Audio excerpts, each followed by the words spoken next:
Please bow your heads. Dear Heavenly Father, thank you for this wonderful day and for all the blessings that you bestow upon us. We thank you for the freedoms that we have, not only as Americans and Tennesseans, but also as your children. Please guide us and help us as we lead our communities in a way that brings all of your children together. Please remind us as we face the challenges of our generation to always seek your truth and to walk in your steps. Nothing less, nothing more. We ask you to bless this food and this fellowship, and we hope that everything we do is pleasing in your eyes. In Jesus' name we pray. Amen. Amen. Amen. Thank you so much. We're excited about your leadership and taking us into the next several years here in Knoxville. So thank you for joining us. I do want to take some time to thank some people because this didn't get pulled off here in a second. So first, I'd love to thank Chesapeake and Mike Chase and Kimberly here for going out of their way to make this space available to us. This is a wonderful, wonderful venue, and I hope you'll use that and also come and eat. I'm looking forward. I've been downtown to the Chesapeakes, but I'm looking forward to taking advantage of this new location that's near us. So thank you so much for going out of your way and making this happen. It's a beautiful, beautiful place. So. And I also want to thank Jason Zachary, our state representative for Tennessee's 14th District. He is a results man, guys. He makes things happen, and he was such a huge help with this event, so thank you, Jason. Lisa Bingham and the Bingham Group is one of our members, and they are here today videoing the program. So thank you for getting up early and making that happen. And then also I wanted to recognize Don Ball, the Business Machines Group, Kenya Stafford, United Real Estate Solutions, Rob Monday Properties, for welcoming us here and getting us all checked in. Thank you for being a welcoming smile to our guests. Okay, and I would like to recognize our premier and strategic partners. If you're here today, if you would please stand so that people can know you and get to know you better in your businesses. Jeff Lawhorn, Lawhorn CPA Group, premier partner. He is not here. Well, let's keep him and his family in our prayers. They had a death in the family, so they had to leave this morning early. Ashley Wyatt Cliffhorn with Wyatt Insurance Services, our premier partner. Thank you guys. And Andy Huddleston's here, I think, too. Justin, let's see, Andy Boyer, Pinnacle Bank with premier partner. Don Ball with Business Machines Company, a strategic partner. Thank you, Don. And Dr. Brad Rain, 6'8", our strategic partner. Let's see, Brad. All right. And at this time, I would love to welcome Cliff Horn. Come on up here and welcome our new and renewing members since our last meeting.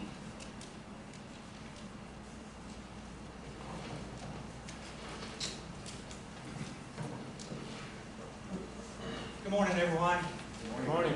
Please don't tell my wife we came to Chesapeake and I didn't bring her. She'll be very upset. If you would, please stand. We'll recognize our new and existing members. I'm sorry, you guys can sit down. Those that I call today, please stand. Clear instructions are so important. Yeah, you can join. We got our exercise. Ed got very excited that everybody was joining Legacy. Ed, calm down. If you would, when I call your name, please stand. Ross Badger with Ross the Boss. He's renewing with Legacy for the 8th year. Michael and Lori Bishop with Core Benefits and Investments. They're a new member. So glad to have you guys. Good morning. Andy Boyer, Pinnacle Bank. And Andy renewing for the 2nd year as a premier partner. So glad to have you, Andy. Joe Berger, McDonald's, renewing for the 5th year. Thank you, Joe. Andy Jablonski, Landmark Trucks, renewing for the 5th year. Not seen Andy this morning. David Lipsy, Morrison, Waller, and Lipsy. He's a new member. Great, glad to have you, sir. Rob Mundy, Mundy Properties, new member. There he is in the back. Kevin Ross, probably like the Lozier Realty and Auction, renewing for the 5th year, and my old neighbor, as a matter of fact. Susan Ruth, Growth Resources, renewing for the 2nd year. Sam Smith, with Stephen Smith Construction, renewing for the 8th year. Thank you guys, appreciate you being a partner with Legacy.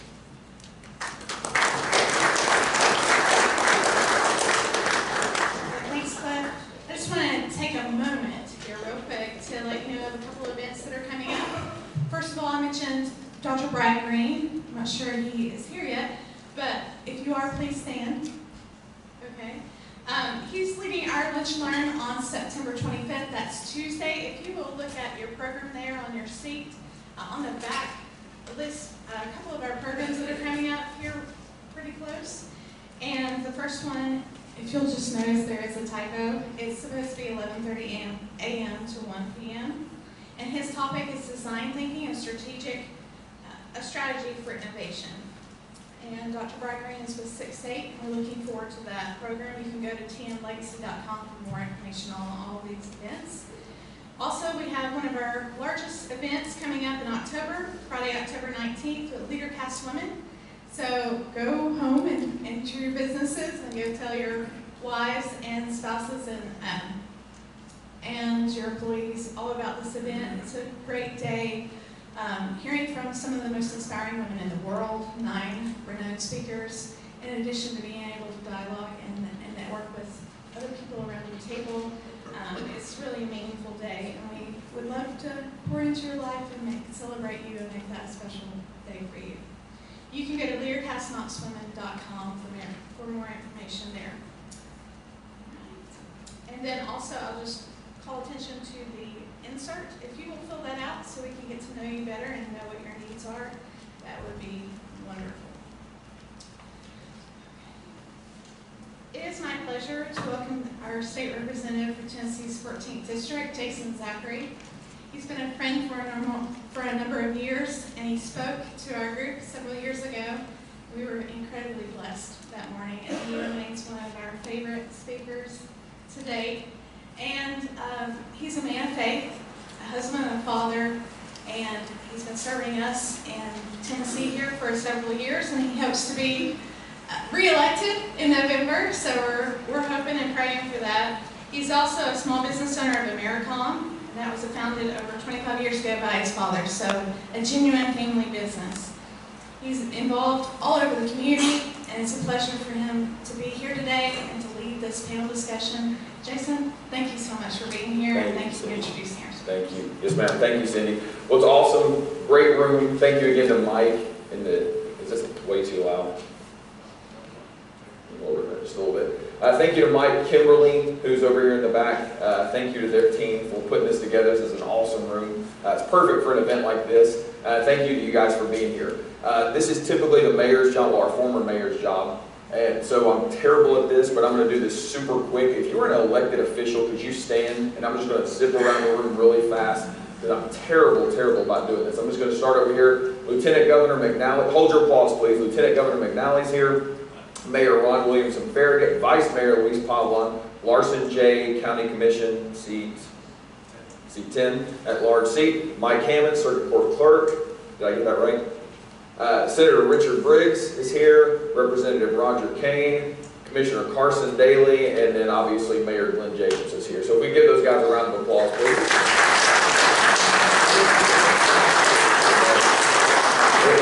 I'll miss them. I don't have a big sexy here with me to get all the names, so I'll miss them if they're here.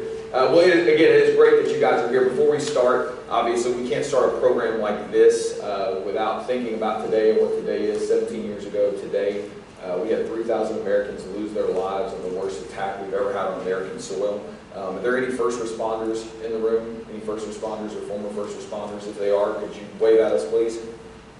No, I don't see any, but we can't start a program like this without thinking about them and thinking about today in our nation and how We had not been the same since then, and again, never having an attack like that on our soil and how it impacted us and changed everything, changed the way of life, changed the world. So if we could have just a second, a moment of silence for those who lost their lives, please.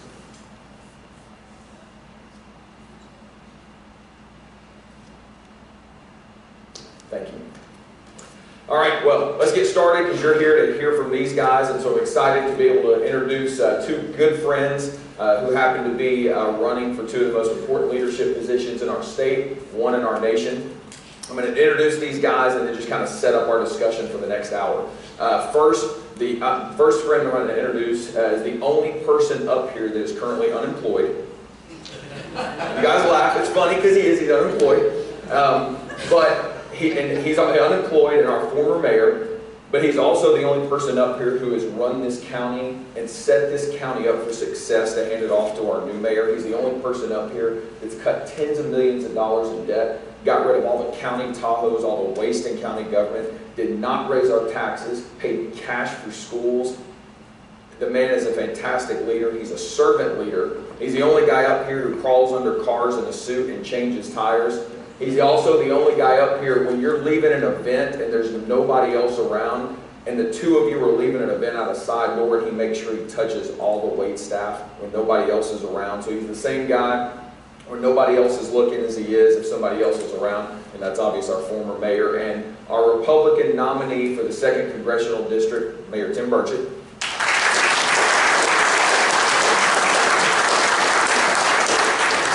And then my other friend is a cattle farmer who happens to be running for governor, which I don't know how that happens. Only in America that happens. But Bill Lee is truly, if you've heard, how many guys have you ever heard Bill speak in person?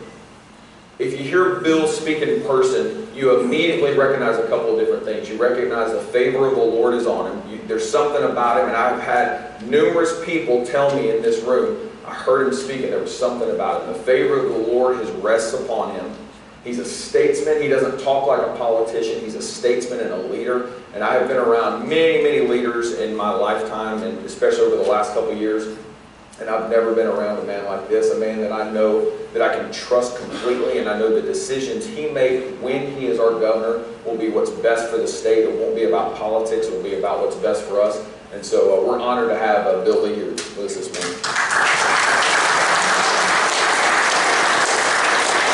So as we set up the morning, this morning is about leadership, talking about what we as elected officials and what these two gentlemen and the important positions they're going to be serving in, how we can move forward in unity, how we can move forward and continue the success we've had as Tennesseans, how Mayor Burchett can take his success, both legislative and executively to Washington, how our new governor will be able to not only continue our state on the path that we're on, but take us to another level, as he's talked about going from good to great.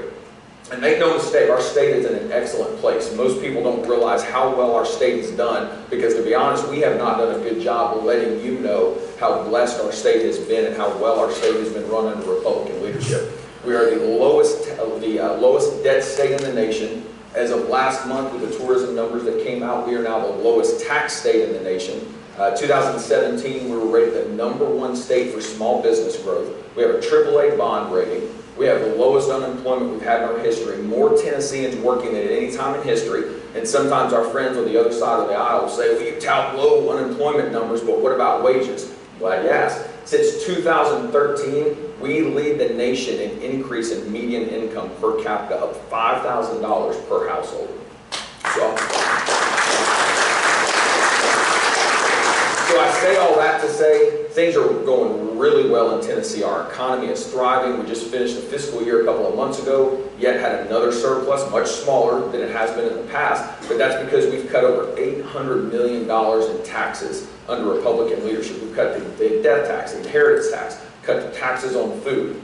Those are the kind of things we've done. It's really a simple formula. Keep taxes low, keep regulation low, and the economy thrives. And now the rest of the nation, with GDP up over 4%, the tax cuts President Trump implemented, we now see the rest of the nation trying to catch up with us. It's going to be a challenge. Unfortunately, we got a fiscal conservative like Mayor Burchett going to Washington because we got a huge spending problem in D.C. We don't have that problem here.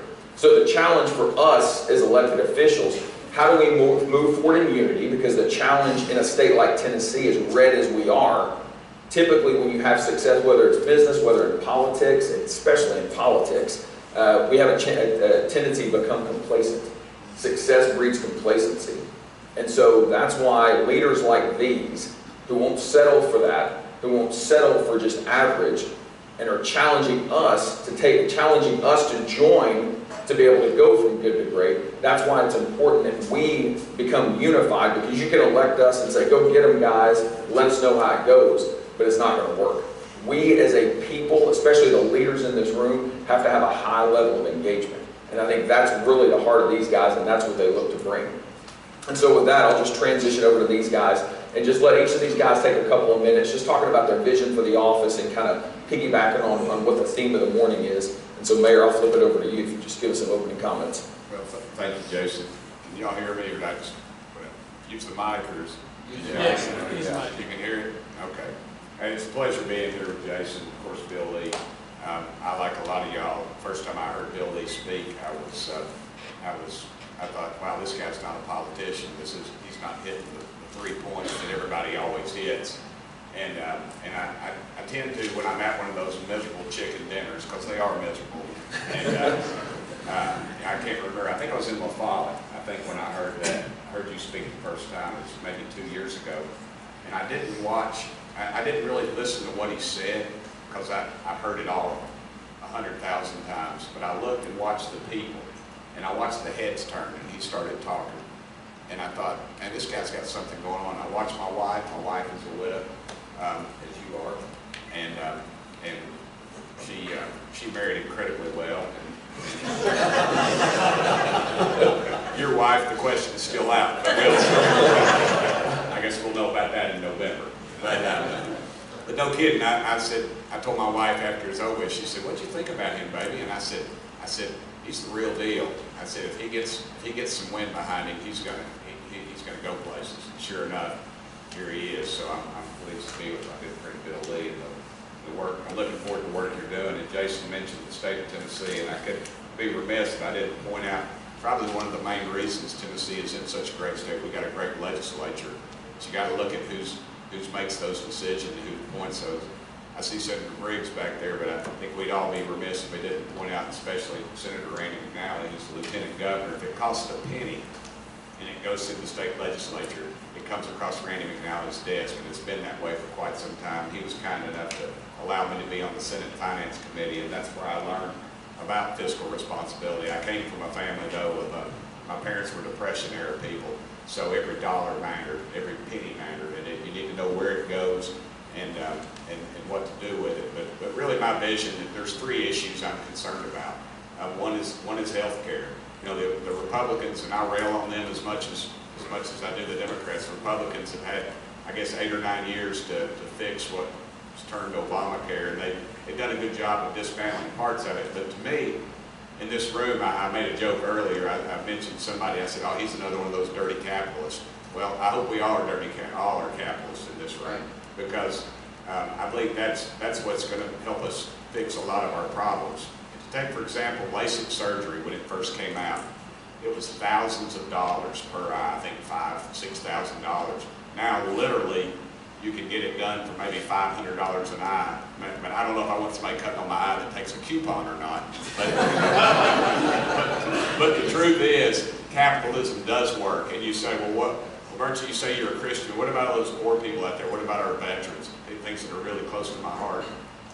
The federal government alone has identified over $40 billion. $40 billion in fraud. And you know what they want to do? They want to have another dadgum committee meeting about it. They don't need to do it. They need to enforce the freaking laws in this country. Right. Start enforcing the laws so the good tax-paying people in this room don't have to make up for the people out there that are stealing. And then start talking to me. If we could put that $40 billion back into place, taking care of some of the poor people and some of the people that do without in this country, then let's talk about it. Second thing I'm interested in is energy independence. You know, we're in over 100 countries right now. I'd say in this room we couldn't name every country that our military is in. And when you join the military, from what I understand, you take an oath to uphold the Constitution of the United States. Now, I don't know what the Constitution of Saudi Arabia and all these countries in the Middle East that we're in and all these areas that we're in has to do. I'll tell you what, one thing it has to do with, though, is the price of oil at the pumps, the price of gasoline. Let's be honest, that's why we're in all these countries. And I can understand that. But what if we took some of those billions of dollars, invested them right down here in Oak Ridge National Laboratory, and developed our own energy in this country? Could you imagine that if they were to, if just a portion of that money, if it was put in Oak Ridge National Laboratory, what it would do for the 2nd Congressional District? Now you say, Burchett, Oak Ridge is not in the 2nd Congressional District. I'm well aware of that. But over 5,000 people that work at Oak Ridge National Laboratory and in the Y-12 nuclear arms complex, as they call it. They change the name every time I say it. Some guy with a pocket protector corrects me and says, no, it's something else. And I say, well, whatever. Y'all know what I'm talking about. Did you catch that, pocket protector? I'm an engineer. All right, I know.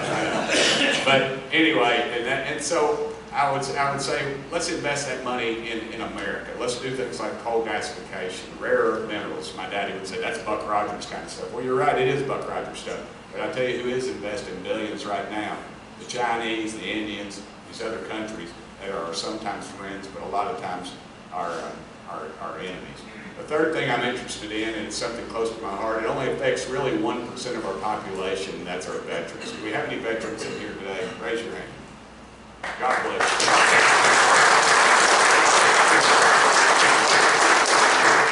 The third thing I'm concerned about is our veterans. It's a disgrace in this country that a veteran has to go to Johnson City to see a doctor or see a pharmacist. Folks, when Tim Burchett gets sick, I go see Dr. Hurst. When I go to a pharmacist, I can walk to Long's Drug Store. Usually go there for a cherry Coke. I don't ever go there much for the pharmacy, but if I do, if I'm ever sick, that's where I go. And why in the world can we not allow our veterans to do that very same thing? As a Christian, I owe the veterans in this room everything I have in my life but my salvation. Everything in my life. My father fought for this country, the United States Marine Corps in the Second World War. My mama lost her brother fighting the Nazis. Heck, my mama even flew an airplane during the Second World War. I see Dr. Briggs back there. He's a veteran and a doctor, so I guess I got to be nice to you on 2 accounts today, Dr. Briggs. But the truth is, we don't do enough, and it would be a simple solution. But the reason we don't do it is because of fiefdoms. Everybody's trying to preserve their base, and we got to stop that. We got to get past that. We got to get past the Democrat-Republican angle. We got to start looking out for Americans. Those are 3 things I'm interested in. I'm sorry I went to preaching. We did open a prayer. Maybe we ought to have a special love offering. If you're an Episcopal, raise your hand. We'll have one of our good Baptists explain to you the concept of a love offering. Just get your checkbook out. We're going to build something. We're not really sure what we're building, but we've got a building fund. So that's where I'm at. Sorry I went on so long. Thank you, Mayor. Thank you. Governor? So this was a sabotage setup. You did that. He talks for 5 minutes about how great I am and what a great speaker I am, and he talks about when people hear me, you're going to be so impressed. And then they make me follow him, who is the most down-to-earth, straight-talking guy that is going to make all of us proud in Washington, D.C. And from the day we met, and he's right, his wife was an early adopter before he was for me. So I'm grateful for them, their friendship. Same with Jason and Holly. It's been great to develop relationships with people through this campaign season. And having never run for office before, I didn't know anybody outside of my little world in Middle Tennessee, and so it's been a great privilege. I highly respect both of these men, and I appreciate your comments, and thank you for the privilege to be here. So I will give you just a little brief. I'll tell you, I was just sitting here thinking, what best to share in 3 or 4 minutes that tells my vision. Let me tell you about our campaign and what we did on our campaign, because that will reveal kind of my heart for Tennessee and what my background is and what matters to me and what I think we ought to be about. I grew up on a cattle farm, still live there today, so I have an agriculture background, and I'm deeply involved and interested in ag. It's 13% of our economy. It's critically important to the future of Tennessee, whether you're engaged in it or not, and it's something I'm excited about, putting an appropriate putting appropriate attention and focus to. So I'm a cattle farmer. I run a business called Lee Company. We are a heating and air conditioning, plumbing, and electrical business that employs about 1,200. And those 1,200 are mostly skilled tradespeople. They are plumbers and pipe fitters and welders, electricians and HVAC technicians. And I have a master plumber's license before I got a pocket protector and an engineering degree. But But it looked good on you. well, yeah. I have a first-hand appreciation for the fact that we've ignored vocational and technical education in our school system for decades. We have neglected the idea of creating an education system that creates pathways for success to the 4 out of 10 kids in our state that do not go to college. Many of them end up working for companies like mine as skilled tradespeople, and a lot of them are making good livings, but without a college degree. And part of that is because when they were growing up, we had an emphasis on that. And now we don't, and we're left with no skilled workforce out there. My company was named by the Tennessean as the best place to work last year, and we can't fill the skilled trade job openings we have because of this lack of focus. That is something that's really important to me and will be a primary interest of mine in thinking about education in Tennessee. So, I decided when we started this campaign, nobody knew who I was, so we were going to get this old RV, Maria and I did, after praying about it for a year and decided to do it. And by the way, part of that little trio of story of that decision-making process started way back. I went through a real tragic experience in my life, lost my first wife. God used that in a really powerful way in my life to say, you know what, Bill, you need to be about things that matter because life is very short. And I came to realize that very abruptly one day. And so I got involved in the inner city, which led to a passion around education. I got involved in a prison ministry, which led to a real passion around public safety. And I started getting engaged in public policy that mattered, around subjects that mattered to every Tennessean. And that's what caused me to ultimately say, maybe I could use my life in a bigger way. We prayed about it. We bought an old RV. We went to 95 counties in 95 days to start off this campaign, to meet people across the state. We then did a tractor tour, drove a tractor from Mountain City to Memphis to talk about rural Tennessee and why it matters and why it's so important to every single one of us, whether you live in rural Tennessee or not. What happens out there is critically important. And we do have 15 counties in poverty. As good as this state is, we have some serious challenges. 15 counties distressed, all of them rural. So we did a tractor tour. I did a Faith in Tennessee tour. We drove from one end of the state to the other, visiting with 35 faith-based nonprofits, organizations that are doing remarkable work that you would be astonishingly proud of. And as a man who doesn't believe that government's the answer, but that we are the answer, the private sector, the nonprofit, in partnership with the government, that's how we'll address the greatest challenges of our day. We heralded that idea across the state in a Faith in Tennessee tour. And then we finished with a town hall tour where we went to 100 town halls and let people ask thousands of questions, because I am a person who wants the people of Tennessee to know exactly where my heart is and what matters to me. And I'll tell you my 3 things. Those encompass a lot of where my heart is, but people want a good job, a good school for their kid, and a safe neighborhood. That's what matters to every single Tennessean, whether you live up in Unicoi County or out in Shelby. And as a governor, those are the things that I will be most focused on. And they will encompass all of those things that I talked about connected to our campaign, but those are the things that I'm most excited about and about serving you. So to close my initial thoughts, this whole idea about good to great is something I've talked about a lot on the campaign. We're now doing a Believe in Tennessee tour for the primary. It happened to be 95 days from August 2nd to November 6th, so we're going to 95 counties in 95 days. We're taking that same RV and we're talking about this idea that I believe Tennessee can not only be a better place for 6.5 million people, Tennessee can lead the nation because of the leadership, because of the prior legislative work, because of the previous governor, because of local leadership that's done remarkable work in communities all across the state. we're in a really, really good spot in Tennessee. We do have some serious challenges, but this country needs some states to lead and show them how to address those challenges. I think we can do it in Tennessee because of where we are today. I'd be honored to lead that effort with you. Well, thanks, guys. In talking to that, I actually had some questions, but I'm going to veer off from those based on something you said. So our state, we're moving down the path we're moving on. But think about this, especially for those of us in Knox County. So here in Knox County, we have a new mayor. We're going to have a new congressman. On the state level, we're going to have a new governor. We're going to have a new Speaker of the House. Whenever you're going down the path that you're going and having such success, and you completely change leadership, we can continue to kind of move down the good path we're moving on. We can take an exceptional step and go to great, or we can veer to the left or the right. And so the importance of engagement and this importance of unity and the importance of leadership, I don't know if there's ever been a more important and pivotal election in at least my lifetime, than this election that we've got in November. Because where everybody's up for re-election, everyone has opposition.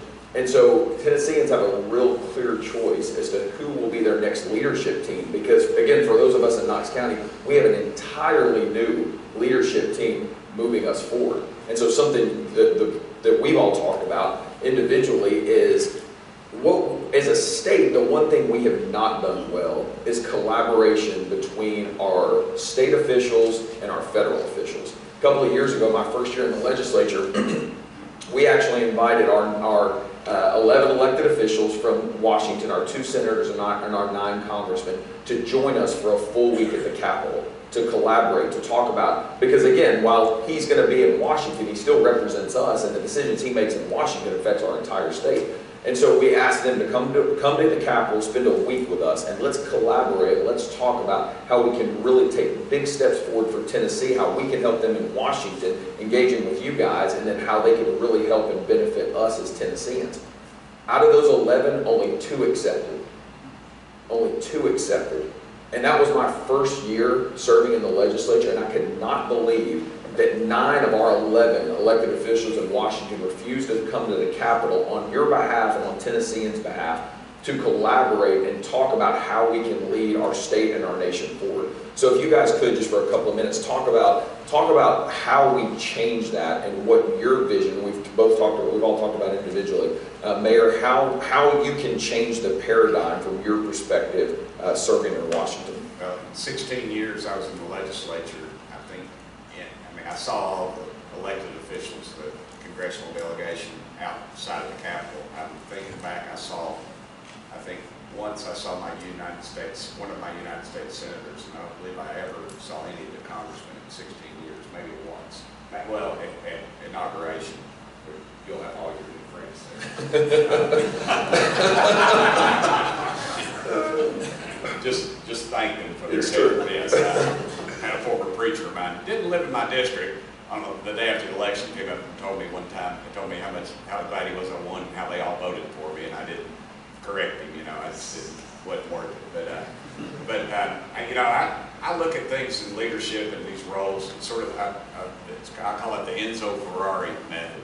Everybody knows who Ferrari is, right? He's an Italian guy, built beautiful sports cars. Oddly enough, though, he never built a single car body in his entire life. He built a wonderful V12 engine. And what Ferrari did, though, and one of our school board members is here. We didn't get to introduce her. Our new chairman. Our new chair lady. Terry Hill, District 6. Thank you. Good to see you, Terry. Thank you, Terry. But Enzo Ferrari, what he would do was he would win races. And the way he won races, he was not the first guy with fuel injection. He was not the first guy with disc brakes. And he wasn't the first guy with overhead cams. He'd let everybody else do that in a race, and they'd end up honestly killing their drivers. In the second or third year, he'd pick up on it and he would improve it. That's sort of my method of leadership. I watch and see what doesn't work, and then I veer off of that. I try to figure out what does work. And as far as the legislature goes, I've talked to several legislators, and I've stated that I would spend a good quality amount of time down there, because they are really the closest thing to the people. The state legislature is a part-time job, full-time hassles. They spend an enormous amount of time in Nashville, Monday through Thursday, and then they come home Fridays, Saturdays, Sundays. They're at every meeting, everything you can imagine, from Boy Scout, Eagle Scouts to naming chicken coops. I mean, I've done them all. So it's an incredible job, but it's imperative though, because to have the voice of the people, I think you've got to listen to the people. And the trouble is, a lot of these cats, at least in the position that I'm going for, they'll hire people to go out and listen to people. And I don't need that. You know, I'm going to the Wright's cafeteria when that little lady puts her plate down and says, I don't want to bother you, but she puts that big finger in my face and starts telling me what's going on. That's a pretty good narrative of what's going on. And I think part of the trouble is we just don't listen. We listen to these lobbyists, and yeah, they love us and they laugh at our jokes and they blow smoke in our face and tell us how great we are. And when I first got elected to the legislature, I never knew how good looking I was, how smart I was, and how good of a dresser I was. All I had to do is walk out there and some lobbyists would tell me everything, and they'd laugh at all my jokes, but then I realized, you know, they didn't want to own my soul, they just wanted to rent it just for a short amount of time. So I think we've all got to realize that, and you got to put the ego aside and realize you got a job to do. Sorry. No, that's good there. Thanks. And I like that. That's inspiring, and it's part of the reason I think people, you know, this idea that we're having a lot of turnover, I think that's a really good thing. I mean, I've often said that people coming from the outside into government is a good thing. It's what the founders intended. They created a government of the people. They had this idea of self-governance, that citizen legislators would engage, that people come from the private sector and get in and bring their experience from outside of government into government. It's a very powerful thing. And the idea that we have a lot of turnover in the legislature is, it'll create some challenges, but it's actually, from my perspective, it's a good thing. It's part of what makes this country work. And I also get asked all the time, well, what are you going to do about the legislature? Like there's some sort of group of people that are going to be, you know, really, really difficult to work with. And it may be a big surprise to me that they are. But I say in response to that I look forward to it. Because that is what leadership is about. You've got leaders in the legislature, you've got leaders in the executive branch, judicial branch. Leadership is about casting a vision and setting a common goal, which we can do with the legislature and the executive. We can do that together, and then sitting around the table and figuring out how you're going to get to that goal. And you do it in business all the time, and you do it with competing interests. You have people sit around the table about to build some 40-story building, and you have different interests, and you sit down and decide how we're going to get this accomplished and how we're going to work together in spite of the fact that we have some competing interests here. I run a company that has job trailers all over the state. We do construction projects. And about once a month, I try to leave my office and go to job trailers and walk job sites. Because I know, and I don't do it to look good, those guys don't care about that. I do it because I know that the guy sitting in the trailer out there knows a lot more about that job site than I do.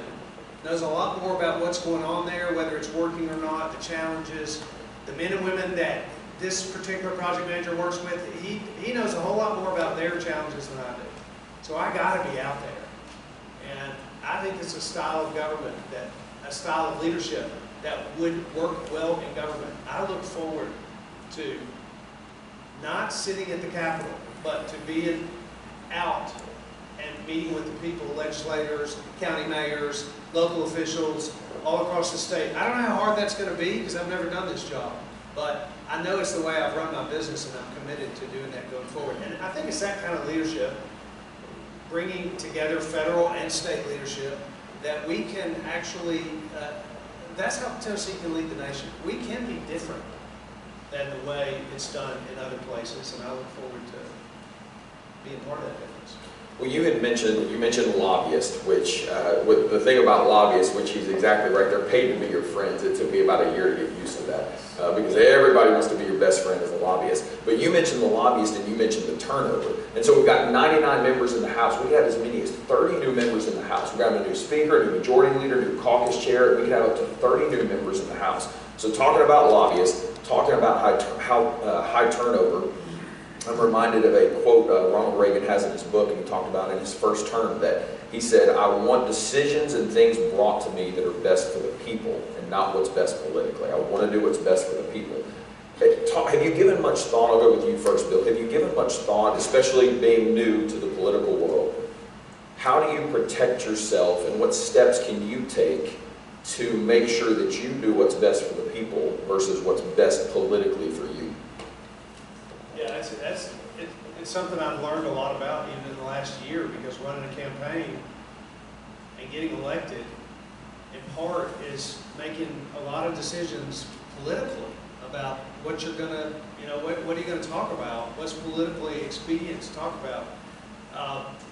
But I've tried to do that in a way that never veers away from what sort of what my core beliefs are. As long as I'm campaigning on something that it's not in conflict of really what I believe in my heart, then I'll be okay there. I think the same is true, the same will be true in governing. I certainly hope it will be. I will say this, you always know what the people are entrusting you with if you never get away from being with the people. If I will, the thing I just talked about earlier, if I will go to job trailers, county mayors and legislators, local representatives, and stay in touch with all, if I do that, then I'll never lose touch with what the people are thinking.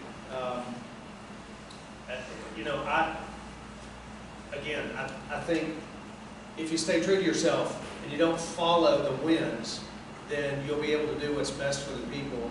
And whether or not it's best politically or not, it kind of has to, you kind of have to make decisions about which one you're going to do. And I trust myself that I'll pursue what's right for the people, not what's right politically. Mayor, and yours is different because you're going from an executive position, which Bill's going to be the executive, so it's a little bit easier in that. But you go from being an executive to be the buck stops here to now moving back into more of a legislative role, which in D.C. people don't think about it as much on the state, but on the federal level, they think you can go up there and just do every year, do what it takes to get reelected. How do you protect yourself from that? Well, first of all, I get a lot of calls from a lot of big shots now. My campaign guy, Andrew's back here, always reminds me who these people are, and they call me on the phone. They're ranking legislators that y'all see on CNN and Fox, and I never watch those things because that's just something put out there, just propaganda on both sides. So I kind of get my own thing. But I told the guy, they called me from the White House, and they started into their speech, and I was getting ready to do an interview on Channel 6, and they were all set up, and they were on a tight schedule. I said, "Listen, brother," I said, "I know how many legislators are there? 435? I said, "Brother, I know I'll be number 436. I said, honestly, the president's not going to call me and ask me to negotiate a deal with North Korea." And the guy laughed and said, "You're the only one that thinks that." I said, "You're dadgum right." And he said, "Brother, I've never talked to anybody quite like you before." And I said, "Well, get used to it." And then he sent me this long email, and then the other legislators say the same thing, and I realized my role. I was blessed to be in the legislature. I was in the minority when I was in the legislature, and then we gradually took over. But I realized my role in the legislature, and I realized that where I'm going. I went I've been to Washington, D.C. 4 times. Once as a patrol boy. I went for 3 days. If you can imagine this, they turned us loose in the bus at the mall in Washington, D.C. and said, "Everybody be back at the bus at 4 o'clock. Just turned us loose. It was 1976. And then I went back. I was awarded a scholarship through the legislature. A group sent me up there for 2 days. And then last year I went one day on my birthday to meet with a group up there, and then I went another one day this year. So I've been a total of about 8 days to Washington, D.C., which is about all you really need to get up there. The worst thing they ever did in D.C. was put air conditioning in the Capitol. That way those knuckleheads can make our lives otherwise miserable year-round, and that's what they do. But I always go back to what my father told me one time. He said, and I used this in an ad, and he said, buddy, you know what I do at night? And I said, what's that, Daddy? He said, I sleep. My mom and dad were great Christian people, and they fought for this country to the day they died. And Daddy was a dean at UT, and Mama was a teacher. They always just did what was right. And I found in politics, that's what I've done. And I've had people, my detractors, say, oh, they're going to beat me on this issue, and this issue, and they haven't beat me yet. So if they do, maybe that's God's will. Maybe I do need to go out and start mowing yards for a living. But until that time, I'm just going to try to do what I think's right and not worry about it, because that tends to be the problem in politics today. People don't want to do what's right. They want to get along. They want to make friends. And I'll leave you with one story. You'll read about it in my book, because I'm not going to tell you who said it. But I had a lobbyist come in my office one time, and it was at the end of session. I can't remember which budget crisis it was, Randy, but it was one of them. And this lobbyist came in, and they just brought the amendment, which actually made the bill. And it was late in session, things going on kind of haywire. And he said, and this lobbyist came in my office and said, how are you going to vote on this, Burchett? And I said, man, I don't know. I just 17-page amendment. I haven't even read it yet. And he said, good. And I said, why good? He said, because I haven't been hired yet. You can just stay neutral a little longer, because they think I can influence you. And that was literally a conversation I had with a lobbyist. And that's happened more than once. So I just threw that. I don't know why I threw that in, but I thought that was a good conversation. I agree. We'll stay with you. So being the executive, having the legislative experience, and being a guy that is a fiscal conservative, didn't raise taxes, again, got rid of all the Tahoes, credit cards, cut tens of millions of dollars in debt. How do you take that into that mess where we have $21 trillion in debt, spending's out of control? How do you take what you've done as a legislator and an executive and really impact the spending and the debt problem? It has to start somewhere. With TennCare, I remember I used to rail on TennCare. I saw my buddy Scott Davis back there. I don't know if he's still here or not, but he could remember these talks we used to have when I was a young legislator about TennCare and just how ridiculous it was. It was out of control, and I would rail on it on the radio all the time. And I'd be on television and say, we've got to get control of TennCare. The average TennCare recipient at the time, I think, was receiving 17 prescriptions a year. So, and it was just a cost overrun. It was narcotics out on the street, and the state of Tennessee was paying for it.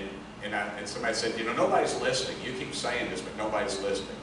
You know what? People were listening. It just took one person and then another person. And I think I might be that person just to say, hey, we got to stop with this nonsense. We've got to get America back to work. We've got to quit getting into the pockets of the taxpayers. It's not working. Socialism does not work.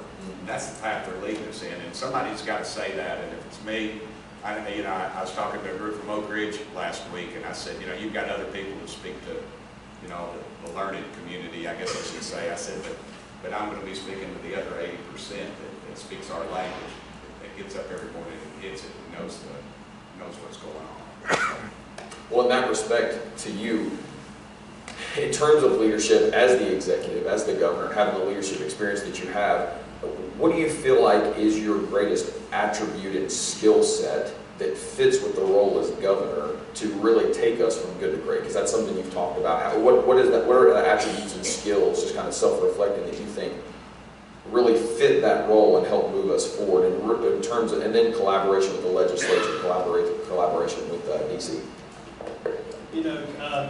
The governor is the head of the executive branch of government, and they're three distinct branches, and they're different. And the executive branch has responsibilities that are different than the legislative leaders, and those revolve. And so I've had a life of executive leadership. That's part of the reason that it's worked for me to get to the spot where I am. I think people believe that someone who's run, our company's about a $250 million budget company with 1,200 employees, and 35 years I've been involved in that company, running it for most of that period. And because of my engagement in the community, I've chaired one of the largest nonprofits in the state, presided over one of the largest construction industry organizations in the state, and so I've had a life of executive leadership, and that is about decision making, and about collaboration, and about pulling people together, and about casting a vision, and about managing a budget and driving managing a budget. You know, in a business, if you don't manage a budget, you'll go bankrupt. In the government, you have the option to raise taxes if you don't manage a budget, but you don't have that option in business. So you learn year after year about making difficult decisions, and I had some very difficult years. You know, I went through a season of life where when I lost my first wife, I kind of backed out of business for a few years, and things went bad. And I came back to work, and we were in deep trouble. I know there's some bankers in the room. I was in special assets. If you're a banker, you know, well, that man was in deep trouble if he was in special assets. I lost my bonding, and I had a company that was in very difficult financial shape. So we had to make very difficult decisions. You know, cutting budgets, closing offices, laying off people, which is terribly painful for a guy like me who loves employees. But those kind of decision making, that kind of experience through running a business over these years, I hope and believe has prepared me to be able to step into this role, because it is managing budgets, one of the most important things that a governor has to do. He sets out a budget and then works with the legislature to make sure that that happens, because I'm fiscally conservative, and I do think we need to be very careful how we expand the size of government and how we spend taxpayer money, and that we don't spend more of it than we need to. So that skill has been good. But the last thing would be what I referenced earlier, which is a guy in executive leadership is going to have a real responsibility to bring people together. We're going to have to, we can do that in Tennessee, bring people together to not fight and argue and conflict, and there'll be some of that for sure, but to bring people together to say what is the best for Tennesseans. Let's all remind ourselves what's best for Tennesseans, and lead by pulling people together and make certain that happens. Well, it's funny, you actually asked my next question in your answer. There's a really, really good chance. Governor Haslam is one, and Randy, you may be able to correct me, he's one, I believe, of only 2 governors in our state in the last 100 years that hasn't faced a recession. So the economy has gone really well. Typically we have a recession every 7 years. Well, we're 2007, 2008, we're now beyond, and there's some concern, as many will attest to, that the bubble could burst at some point, and there's a chance a very good chance that could happen under your administration. And actually, I was going to ask you about the business challenges that you faced as the executive, and how that prepares you for the possibility of a recession. That serving for 8 years, there's a very good chance that could happen under your leadership. So how do you prepare for that? Yeah, I think Governor Haslam's done a good job of preparing for it. That is to build up reserves. That is to not get yourself in a situation to take on things that you can't afford. You know, knowing in our business, I tell our management team all the time, because I've been through multiple cycles of having a business grow and then having to cut it back, particularly the one in 2003-04 where it was just brutal. I mean, we went from $100 million in revenue at the time in 2004 to a $67 million company in the next year. And we laid off 400 workers over a 14-month period of time and closed 2 offices. And it was a brutal experience. We had these hallway meetings every week where we try to tell our employees what was happening and being transparent, and so people weren't scared, even though they were. But going through that, you do realize that you have to make very hard decisions. And I tell our managers all the time, if you put in place things, you just need to remember every time you put in place some cost structure in our company that you might have to dismantle it in a few years. So think about that. Every time you add a new technology, software piece of this or that, or you add a new piece of equipment in our fabrication shop, or every time you add overhead to our company, which is critically important to add overhead. We got to invest in our company all the time, and we do. We're constantly investing in technology and tools and equipment and people. But I will constantly remind people, every time you add cost to this company, you just think about what it's going to be like to dismantle it. Because there may come a day when we have to dismantle it. It causes people to think long and hard about adding cost to our company's infrastructure. And that is the way that I want to talk about how we run government. Let's be, there is a time coming.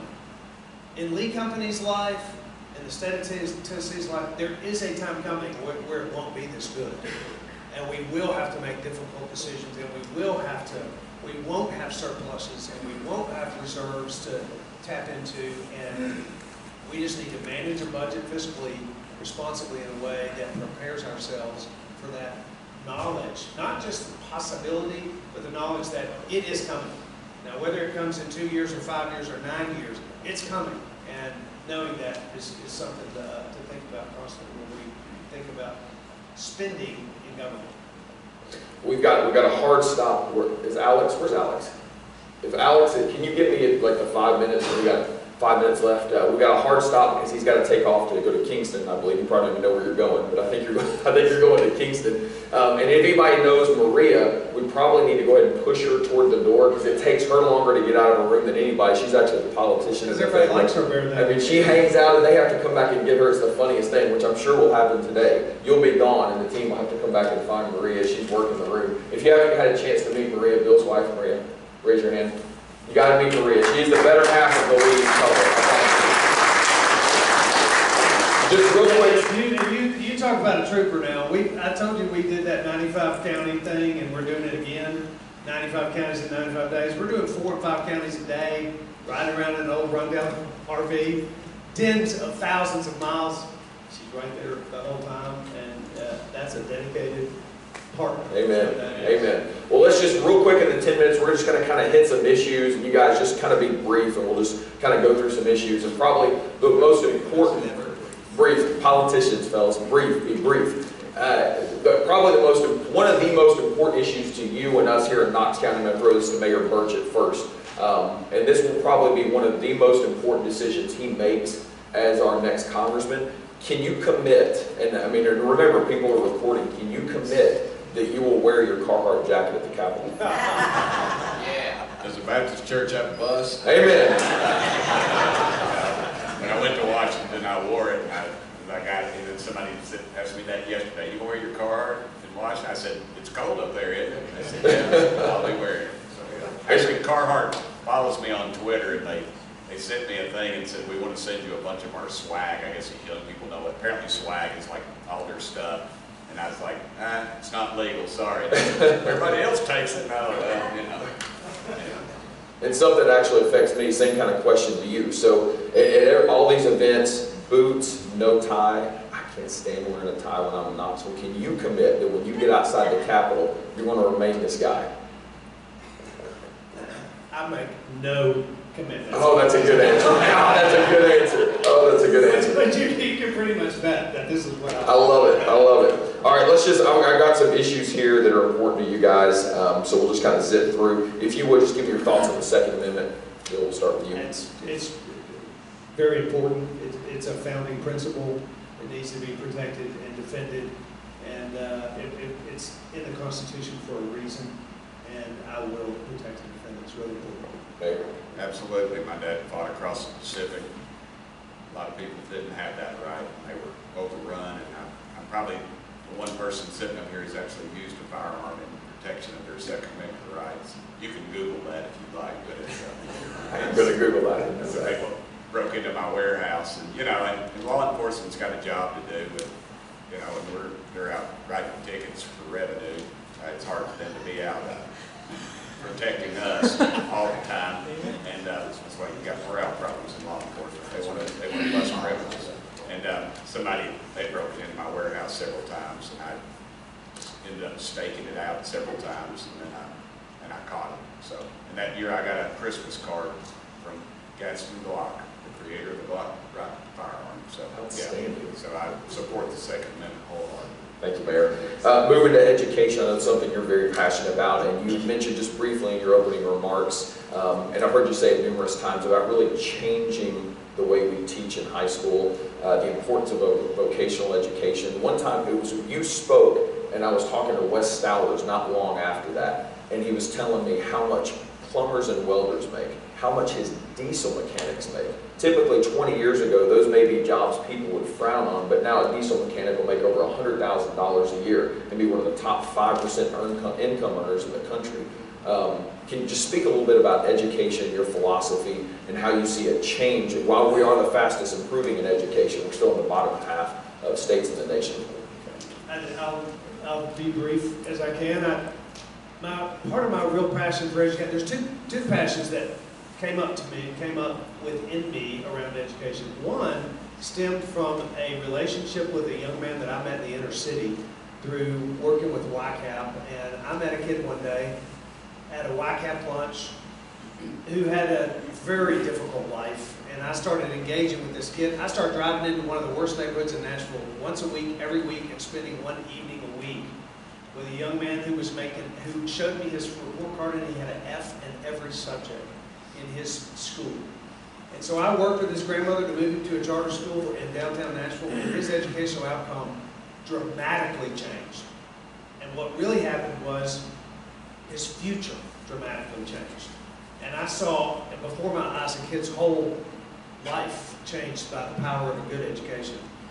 And it started within me a real belief that we have to address the traditional side of education in a more meaningful way, and we can talk a long time about that, but I do believe when parents have choices, that not only is their kids' outcome improved, but the whole system is improved, and that's something I watched happen, and absolutely believe wholeheartedly is important. And the other piece is this vocational side. We really, I work with skilled tradespeople. I travel this state. It's a subject that has a lot of momentum and a lot of energy. People all agree that we have to look differently at how it is that we talk about vocation, talk about success, talk about jobs, talk about what you're going to do in your life, and talk about it with kids in the 7th and 8th grade, and start changing the dialogue and communicating with them that you can be a doctor, you can go to Harvard, you can be a plumber, you can be a cosmetologist, you can be a lawyer, you can be an engineer, or you can be a diesel mechanic. And all of those are really great choices if they line up with kind of who you are. And by the way, include being a farmer. I'm very much interested in agricultural education. That dialogue has got to happen. There's a lot of momentum around that. I believe a lot of people, you get a lot of head nods. And I say oftentimes, I like to think about what high school is going to look like in Tennessee in 15 years, and then pull back in and say, what do we do day one to start that process? Mayor, just quickly, do you feel like the federal government should be dictating standards to states? What do you feel like the federal government's role is in education? This is one of those moments when my people always say, man, I wish you wouldn't say that. But I think we need to dismantle the federal education system. The Department of Education needs to go away. Show me one dadgum bureaucrat, I thought the dadgum in because it's important. Show me one dadgum bureaucrat in Washington, D.C. that's taught a kid at West Hills Elementary School how to read. Answer zero. Billions of dollars. I have full faith in our local systems to handle that money. Could you imagine the savings if they just sent all that money to our locals and allowed them to administer it? Because at the local level, you and I have the greatest amount of input. You can go to a school board meeting, but you can't fly up to Washington, D.C. You know who flies up to Washington, D.C.? The lobbyists, the big business. Those kind of cats get up there. You and I don't get that opportunity, and I totally support him in the trades. My degree was technological and adult education, and every Thursday I drive out of my neighborhood and I always say the same prayer. I say, Lord, please forgive us. I drive by these trash cans and somebody's thrown a lawnmower away all it needs is a new spark plug, but they don't know how to change the that kind of thing. So we're not going to be able to export a clogged toilet to China or Mexico. We got to have people that are here. I read in the Wall Street Journal that a plumber, if they start out and become a plumber, I believe this is right, maybe you should just step there and quit altogether. But a plumber can make more in a lifetime than a physician in our system today if they get in and busted.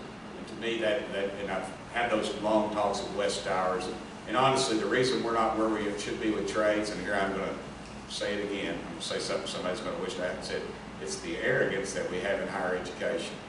You know, we need market-driven educational results, and market-driven, people don't, you know, if a kid wants to go to college and to get a degree in basket weaving or whatever it is, and then they come out and they got this huge debt and they can't get a job, that's on them.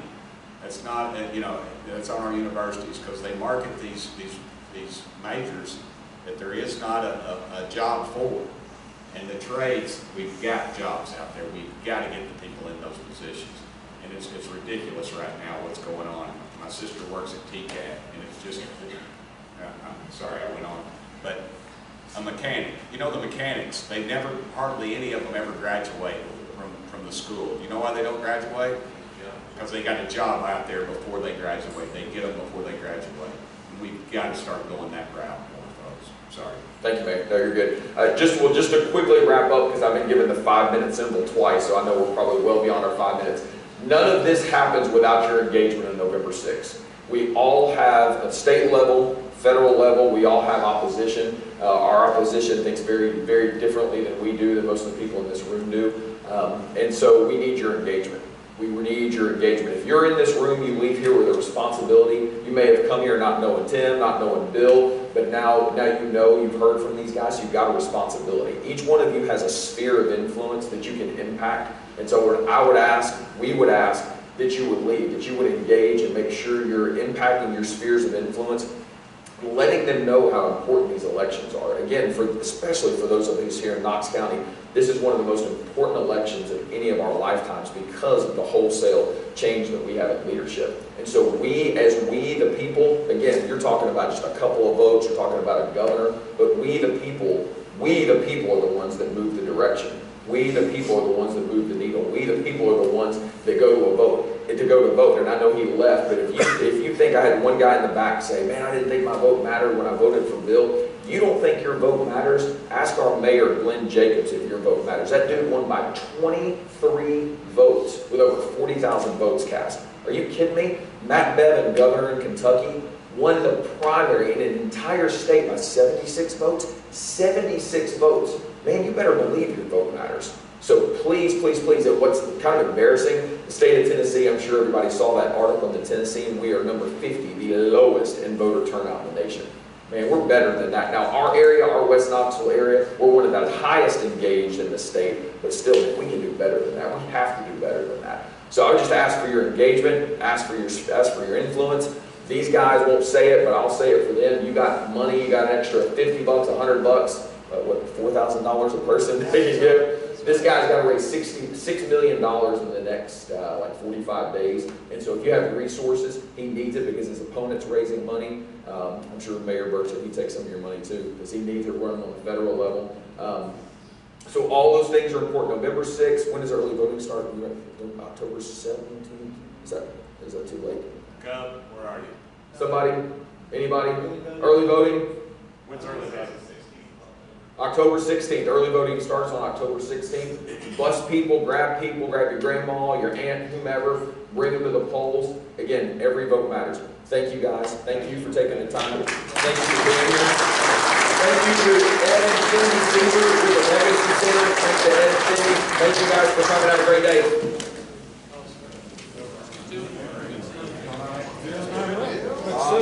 Hey, good seeing you, Cam.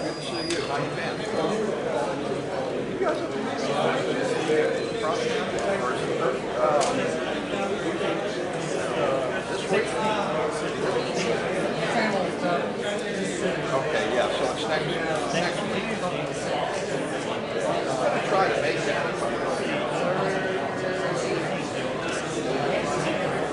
Yeah, I